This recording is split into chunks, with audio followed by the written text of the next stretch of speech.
নমস্কার, বেঙ্গল বাস ইউটিউব চ্যানেলে আপনাদের স্বাগত। আমি অনিন্দ। আজকের যে বিষয়বস্তু নিয়ে আজকে আপনাদের সাথে আলোচনা করব, আপনারা সকলেই জানেন আগামীকাল 23শে এপ্রিল প্রথম দফার নির্বাচন আমাদের পশ্চিমবঙ্গে, আর দ্বিতীয় দফার 29শে এপ্রিল। কিন্তু কিছু তথ্য আজকে যেগুলো জানতে পেরেছি সেগুলো নিয়ে আপনাদের কাছে এসেছি। আমাদের যে আপনারা রিসেন্টলি খবরটা দেখেছেন এবং এখনো দেখছেন, আশেপাশে পশ্চিমবঙ্গে জম্মু কাশ্মীর থেকে প্রচুর সাঁজোয়া গাড়ি, সিআরপিএফ এর গাড়ি নিয়ে আসা হয়েছে, যেগুলো যুদ্ধে ব্যবহৃত হয়। এবং আহ, দেখা গেছে একটা ভিডিওতে যে অযোধ্যা থেকে প্রায় 200 গাড়ি মন্দির থেকে পুজো দিয়ে, রাম মন্দিরে পুজো দিয়ে তারা বাংলার উদ্দেশ্যে রওনা দিচ্ছে। এই নিয়ে মমতা ব্যানার্জি বিভিন্ন বিষয়ে কথা বলেছে, কিন্তু আসল বিষয়টা কি, যেটা দেখানো হচ্ছে যে পশ্চিমবঙ্গে একটা নির্বাচন যেন একটা যুদ্ধকালীন পরিস্থিতিতে হচ্ছে, যার জন্য এরকম। আসলে বিষয়বস্তুটা তা নয়। আসল ঘটনাটা হচ্ছে যে এই সাঁজোয়া গাড়ি যা নিয়ে আসা হয়েছে পশ্চিমবঙ্গে, মোটামুটি যা খবর 300টার মতো গাড়ি বেরিয়েছিল জম্মু কাশ্মীর থেকে এসে ভায়া ইউপি হয়ে পশ্চিম যাওয়ার কথা ছিল মণিপুরে। তার মধ্যে 200টা গাড়ি অলরেডি পশ্চিমবঙ্গে ঢুকে গেছে, আর 100টা গাড়ি মণিপুরে চলে গেছে। যেটুকু খবর যে ইলেকশনের ঠিক পরপরই মণিপুরে কোনো একটা বড় অ্যাকশন হবে, কারণ রিসেন্টলি মণিপুরে প্রচণ্ডভাবে ড্রাগ ট্রাফিকিং থেকে শুরু করে আরও রিলেটেড যে ঘটনাগুলো সেগুলো ঘটছে, এবং সেটাকে কন্ট্রোল করার জন্যই মণিপুরে একটা বড় অ্যাকশন হতে চলেছে after election, particularly after West Bengal election. তো অবভিয়াসলি পশ্চিমবঙ্গে তো একটা মানে যা সিচুয়েশন সেটা তো 4 মের পরেই বোঝা যাবে। কিন্তু আমরা যেটা দেখতে পাচ্ছি যে পশ্চিমবঙ্গে যতটা না আমাদের মনে হচ্ছে যে পশ্চিমবঙ্গে একটা হয়তো বিজেপি একটা চাইছে যে মানে বলপূর্বক সেন্ট্রাল ফোর্সের দ্বারা একটা ইলেকশনটা করাতে, আসলে সেটার থেকেও গুরুত্বপূর্ণ বিষয় হচ্ছে যে মণিপুরেও কিছু একটা ঘটনা ঘটতে চলেছে খুব রিসেন্টলি।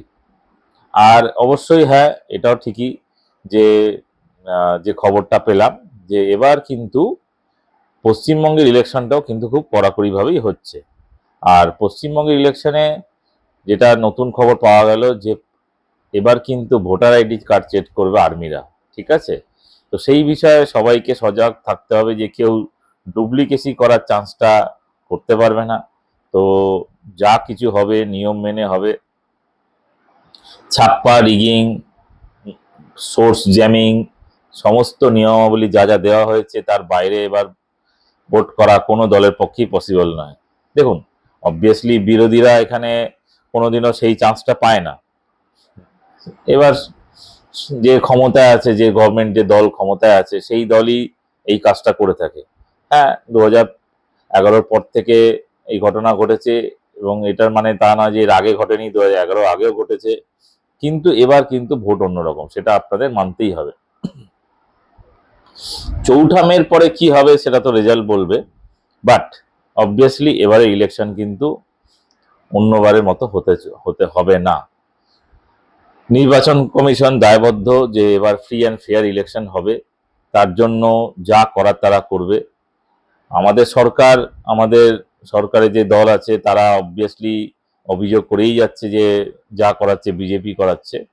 কিন্তু কিছু ঘটনা রিসেন্টলি যা হয়েছে, যা পরিস্থিতি হয়ে আছে আমাদের আমাদের প্রতিবেশী দেশগুলোর সঙ্গে যা পরিস্থিতি হয়ে আছে, সেখানে আমাদের কিন্তু সবকিছু জিনিসই চিন্তার বিষয়। কারণ আমাদের পশ্চিমবঙ্গকে একটা জিনিস মাথায় রাখতে হবে, পশ্চিমবঙ্গ কিন্তু বর্ডার এলাকা। তো বর্ডার এলাকায় যে ট্রেসপাসিং গুলো বিগত কয়েক বছর ধরে হয়ে এসছে সেটা সবাই জানে, সেটা অস্বীকার করার কিছু নেই। ফেন্সিং এখনো কিছু কিছু জায়গায় কমপ্লিট করা যায়নি। এবার বিজেপির টার্গেট সেটাই, কারণ সবাই বুঝতে পারছে এবারে পশ্চিমবঙ্গ চাকরি দুর্নীতি, শিক্ষা, স্বাস্থ্য, নারী নিরাপত্তা, এই সবের ঊর্ধ্বে একটা বড় নির্বাচনের ফলাফলের উপর ডিপেন্ড করবে। সেটা হচ্ছে পশ্চিমবঙ্গে হিন্দুরা কতটা সুরক্ষিত।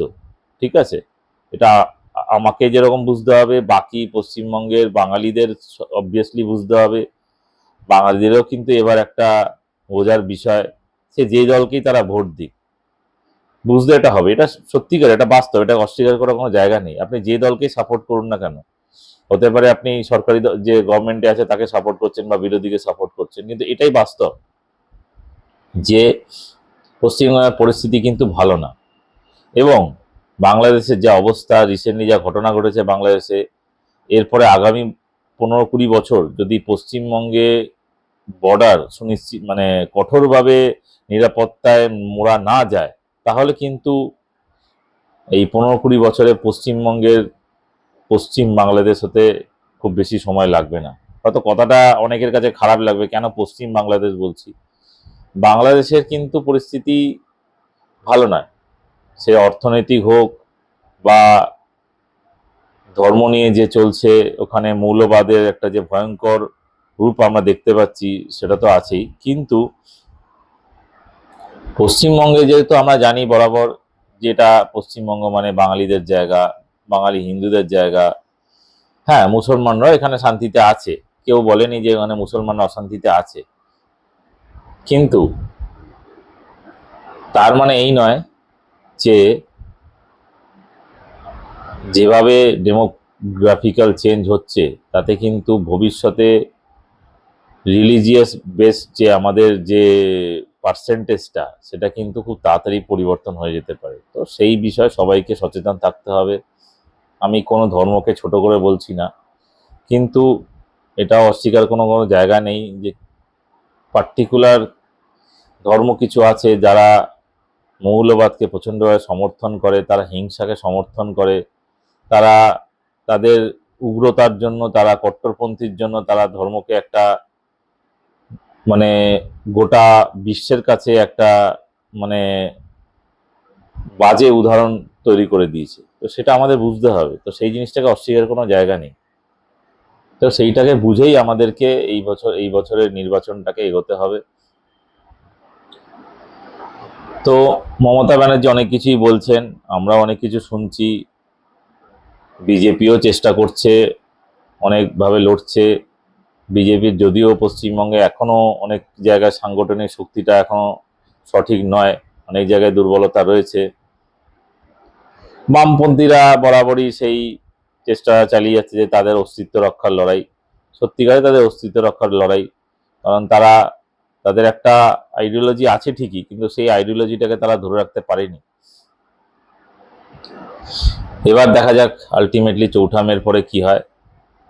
হ্যাঁ, এবারে নির্বাচন কিন্তু শান্তিপূর্ণভাবে হবে, সেটা নিয়ে কোনো ডাউট নেই। হ্যাঁ, অবভিয়াসলি কিছু ঘটনা ঘটবে, এবং তার জন্যই নির্বাচন কমিশন যেটা আগে থেকে প্রি প্ল্যান নিয়ে নিয়েছে যে প্রি ইলেকশন, পোস্ট ইলেকশন এখানে আর্মি ডিপ্লয়েড থাকবে এবং তারা সাধারণ মানুষের নিরাপত্তা সুনিশ্চিত করবে। কোনো রকম দাঙ্গা অশান্তি বাঁধানোর চেষ্টা যারা করবে তাদেরকে আটকাবে, তাদের বিরুদ্ধে চরমতম ব্যবস্থা নেওয়া হবে, কোনো প্রশাসনিক দুর্বলতা থাকলে সেটাকে রিমুভ করা হবে, সব ধরনের ব্যবস্থা হবে।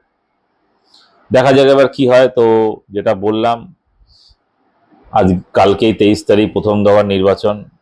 আমি আবার আসবো আপনাদের কাছে, আর কোনো নতুন কোনো গুরুত্বপূর্ণ বিষয় পেলে নিশ্চয়ই আসবো। নমস্কার।